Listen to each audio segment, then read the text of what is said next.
Bueno, continuamos con antiparasitarios. Bueno, para saber, los parásitos son organismos que viven en la superficie o en el interior de un hospedador, se alimentan de sustancias de este ser vivo y pueden provocar un daño o enfermedad. Dentro de los antiparasitarios más comunes es muy importante conocer los benzimidazoles, entre ellos tenemos el albendazol, el mebendazol y el tiabendazol. Estos fármacos inhiben la polimerización de los microtúbulos uniéndose a la beta-tubulina. ¿Qué quiere decir? Quiero recordarles que un antimicrobiano ideal es aquel que se une a estructuras propias del microbio, pero que no comparta con las estructuras del hospedador, que son los pacientes infectados. ¿Qué pasa? Nuestras células son muy parecidas a las células parasitarias y a los hongos, por eso es que la toxicidad de los antiparasitarios y de los antimicóticos radica en eso, en que se unen a sustancias parecidas a las nuestras, como en este caso la beta-tubulina, y por supuesto alteran la polimerización de los microtúbulos y la división celular. Nosotros los usamos mucho, sobre todo el albendazol, que se utiliza en pacientes con hidatidosis, o sea, producidas por el Echinococcus granulosus, que es la hidatidosis. La hidatidosis es una enfermedad endémica en nuestro medio, entonces es muy importante conocer que este albendazol impide la división celular de este parásito y con ello controlamos nosotros esta infección tan importante y tan dañina para la parte pulmonar, hepática, etcétera, de nuestro organismo, que es la hidatidosis. Pero también lo utilizamos mucho al mebendazol en infecciones como producidas por la Yarda que es un parásito que da diarreas crónicas y que disminuye la absorción de nutrientes, etcétera. Entonces utilizamos el mebendazol muy frecuentemente para estas parasitosis. Tiene efectos adversos, por supuesto, está contraindicado en embarazadas, el tratamiento es vía oral y endovenoso para el albendazol. Esa es la forma farmacéutica. Bueno, aquí vamos a ver la famosa ivermectina. La ivermectina tiene un mecanismo de acción que a mí me encanta, como les decía en clases. ¿Por qué? Porque se une al receptor GABA. Si nosotros tenemos que pensar en nuestros propios receptores GABA, tenemos que es el objetivo farmacológico de las benzodiazepinas, de los barbitúricos, del alcohol, o sea, eso es un receptor que provoca el ingreso de cloro a la célula y con ello una hiperpolarización que en nosotros hace una depresión del sistema nervioso central, en cambio en el parásito provoca una hiperpolarización del parásito y una muerte del parásito. Por supuesto que es como si se muriera drogado. Entonces a mí me causa mucha impresión porque es un fármaco que podría llegar a dar placer si se uniera a nuestros propios receptores GABA. No, creo que no lo hace, creo que solamente interfiere en la proteína, en este receptor GABA de los parásitos. Bueno, está contraindicado en el embarazo, se ha utilizado mucho como profilaxis o como tratamiento en el coronavirus, pero porque a nivel in vitro se producía cierto efecto antirretroviral y se creía que podía funcionar en el humano. Hasta ahora no hay, en vivo, digamos, no hay ningún estudio que avale el tratamiento con ivermectina para coronavirus. El praziquantel es un fármaco que no se conoce exactamente el mecanismo, pero se sabe que bloquea los canales de calcio del parásito y con eso provoca la inactivación del mismo. Se utiliza en hidatidosis, esquistosomiasis, en tenias y en cisticercosis, produciendo una parálisis del parásito y con ello la muerte, pero básicamente es lo único que se sabe. Bueno, dentro de los antiparasitarios más comunes tenemos los nitrocompuestos.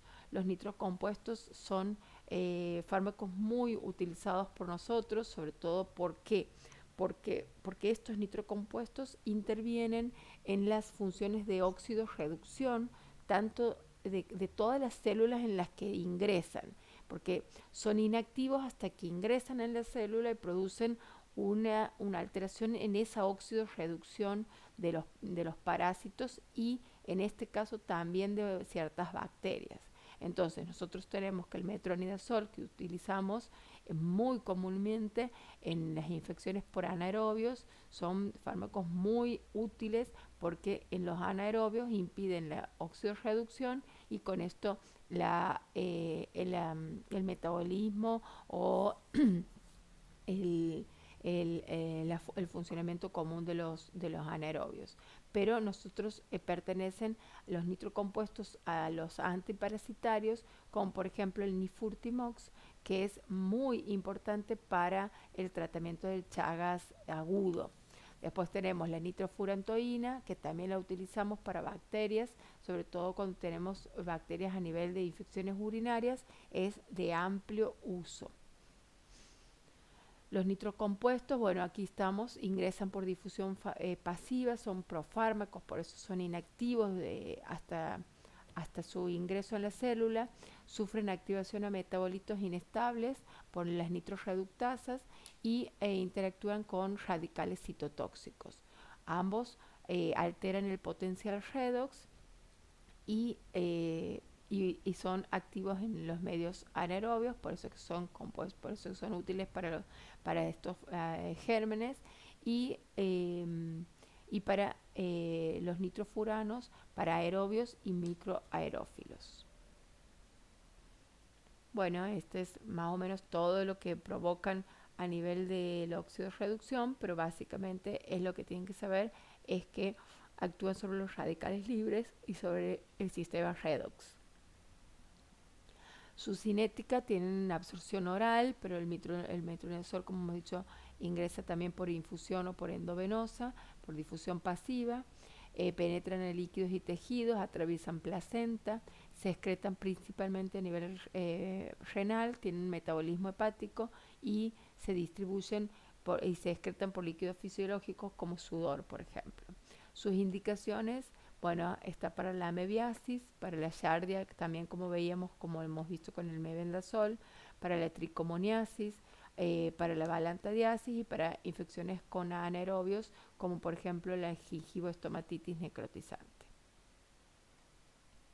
Bueno, si tenemos que hablar de antiparasitarios, no podemos no nombrar a los antipalúdicos. Tenemos que conocer el paludismo y la malaria. Está producido por parásitos del género Plasmodium, transmitidos al ser humano por la picadura de mosquitos. Por supuesto, los mosquitos que pican son hembras, porque los machos son fitófagos.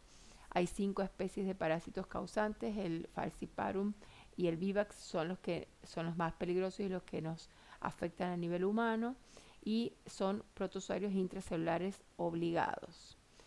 Aquí, para poder destacar, nosotros tenemos que Antenor Álvarez, un santiagueño, como diputado y presidente de la Cámara de Diputados, creó durante su mandato 106 escuelas y el escudo provincial, fue autor y ejecutor de los planes contra la lucha del paludismo y del tracoma.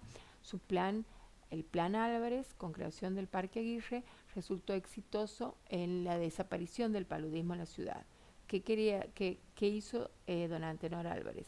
Plantó todos estos árboles en el Parque Aguirre que con el olor de los eucaliptos y de todos los quebrachos y todo lo que está plantado, él repelía a los mosquitos y con eso impedía que los mosquitos circulen por la zona y transmitan el paludismo.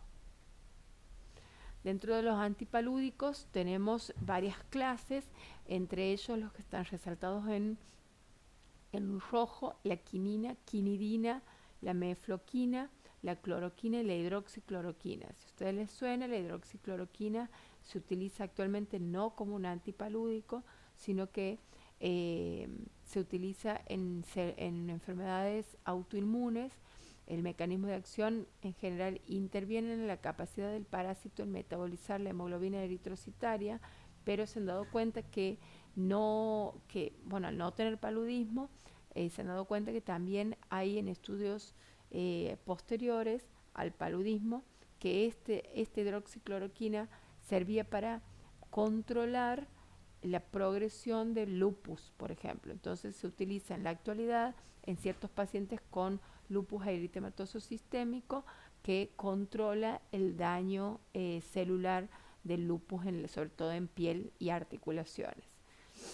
No se utiliza, bueno, para el paludismo, por lo menos no en nuestro medio, sino en medios como África o en otros lugares donde todavía existe el paludismo. Los antipalúdicos, bueno, a dosis muy altas provocan, para mí, lo más importante es la prolongación del QT.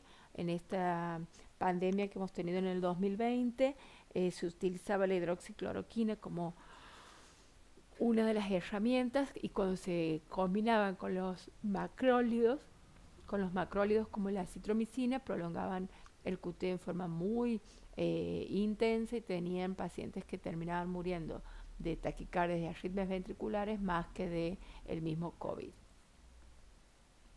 Por supuesto son ototóxicos, nefrotóxicos, etc.